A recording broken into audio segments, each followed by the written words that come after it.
Un garage solidaire vient de s'installer à La Courneuve et il a tout pour plaire. Pour commencer, de petits prix pour faire réparer sa voiture quand on n'en a pas les moyens.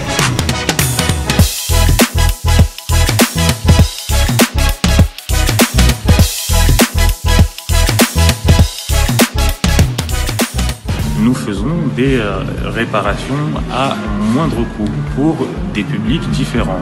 Alors c'est ouvert à tout le monde, mais avec une priorité donnée aux personnes qui ont des difficultés face à l'insertion, qui sont soit au RSA ou qui sont étudiants boursiers par exemple. Vos feux, tout marche, impeccable. Les pneus. Soraya est soulagée. Toutes les réparations de son véhicule sont faites. Dans ce garage associatif, la facture n'est pas vraiment douloureuse. Je devais faire ma vidange comme l'entretien habituel. C'était à 150 € là où j'habite. Et là, je viens ici, ils me proposent à 65 €. Donc, il n'y a pas photo pour le prix. Ici, les bénéficiaires des minima sociaux, les chômeurs, les étudiants, les retraités et les précaires, tous peuvent bénéficier d'un tarif solidaire. Jimmy, chauffeur-livreur à mi-temps, apprécie. Si le garage n'existait pas, peut-être que j'aurais pas fait les réparations. J'aurais attendu comme ça jusqu'au jour où ça lâche. Ce garage porté par une structure économique et solidaire créée par une dizaine de jeunes entrepreneurs a un autre objectif, plus ambitieux encore, sortir des personnes pourtant qualifiées du marché parallèle et précaire dans lequel elles exerçaient.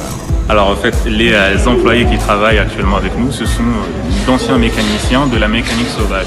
La mécanique sauvage est un phénomène de réparation de véhicules sur des parkings à l'air libre et qui reçoivent des gratifications de main à main qu'elles ne peuvent pas déclarer.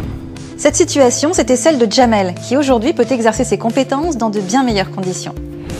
Moi, j'ai rencontré les responsables de l'association par des connaissances aussi un peu, par la rue aussi.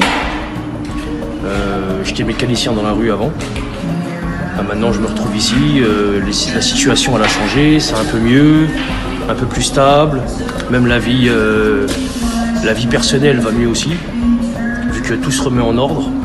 Par rapport à avant, on traînait un peu à droite à gauche, on prenait des petits billets à droite à gauche. Là, on est plus stable, on est rentré dans le rang, quoi. L'un des objectifs du garage solidaire est de déprécariser, de sortir de la précarité ces populations-là, en leur offrant un lieu qui est plus propice à leur savoir-faire professionnel et de pouvoir aussi monter en gamme, c'est-à-dire de faire reconnaître cette expérience professionnelle dans un schéma plus classique, afin d'avoir à terme des sorties positives. Trouver un emploi pour les mécaniciens ou conserver son travail pour ceux qui viennent faire réparer leur voiture, c'est la philosophie du garage solidaire. En réalité, il y a des gens qui font 2 ou 3 heures de transport chaque jour pour aller sur leur premier lieu de travail, 2 heures pour aller sur un autre lieu de travail. Donc ils ont obligatoirement besoin de la voiture, même s'il y a des transports. Et si on s'est attaqué à la mobilité, c'est que ça permet justement de créer l'emploi. On ne le sait pas, mais la mobilité, c'est un des principaux freins d'accès à l'emploi. Donc l'objectif, c'est effectivement d'aider ces gens-là à retrouver du boulot grâce à leur véhicule.